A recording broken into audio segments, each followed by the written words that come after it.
के पवन नगर में श्रीमद् भागवत ज्ञान यज्ञ सप्ताह का संगीतमय आयोजन 18 जनवरी से किया जा रहा था, जिसका समापन रविवार 24 जनवरी को हो गया। इस आयोजन का लाभ काफी संख्या में भक्तजनों ने उठाया। यह व्यासपीठ पर बैठकर भागवत ज्ञाता पंडित संजय कृष्णकांत द्विवेदी ने भक्तों को कथा का रसपान करा रहे थे।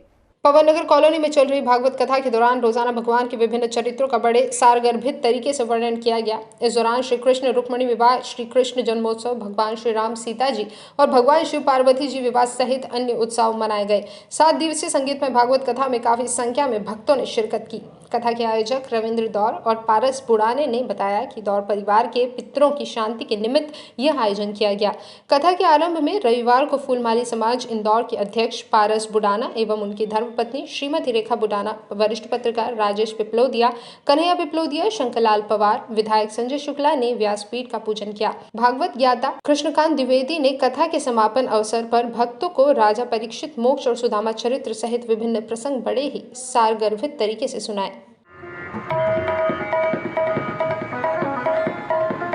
अब ऐसा कैसे कह दे कन्हैया छोड़, तो कानों में धीरे से सुदामा जी कहते हैं, लगता है दरवाजे से ही विदा करेगा केशव, इसलिए अंदर नहीं ले जा रहा।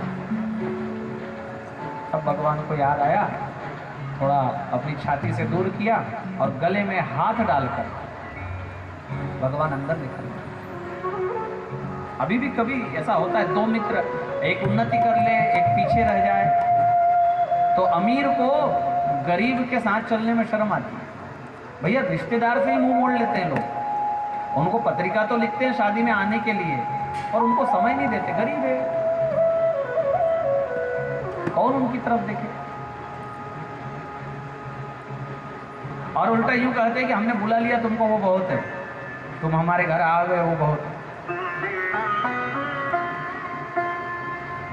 सुदामा जी इतने प्रफुल्लित हो गए, उनका सीना गर्व से चौड़ा हो गया। क्यों? जैसे ही अंदर पैर रखा ना घर में, महल में क्या देखा?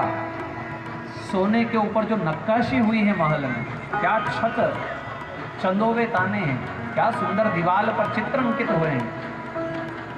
ऐसी कलाकारी सोने की देखकर मंत्र मुग्ध हो गए सुदामा जी और कहते हैं मन ही मन कि देखो तो लोग थोड़ा थोड़ा सोना घर में रखते हैं, मेरे मित्र ने सोने का ही घर बना दिया। वाह केशव, धन्य है तू, मित्र हो तो तेरे जैसा। और ऊपर से देखो मेरे गले में हाथ डालकर मुझे ले जा रहा, वरना मैं कहाँ इसके लायक।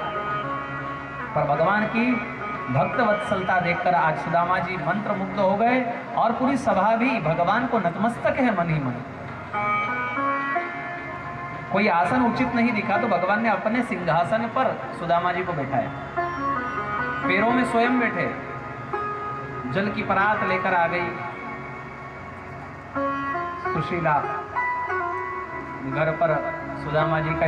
भगवान की बहुत सारी प्रतिज्ञा है और सारी प्रतिज्ञा गीता जी में। भगवान की एक प्रतिज्ञा है, ये यथामाम प्रपद्यन्ते तांस तेषां भजाम्यहम्, जो जैसा मेरा भजन करेगा वैसा ही मैं उसका भजन करूंगा। मुझे कहे मकान बनवा दो, भगवान करवा दो। तैयार करता था अपनी कुटिया पर और सजाकर।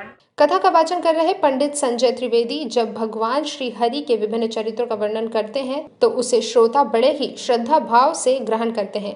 वहीं जब वे सुमधुर भजनों की संगीतमय प्रस्तुति देते हैं तो भक्तगण खुद को नहीं रोक पाते और पंडाल में बैठे हुए कई लोग जमकर नृत्य कर उठते हैं।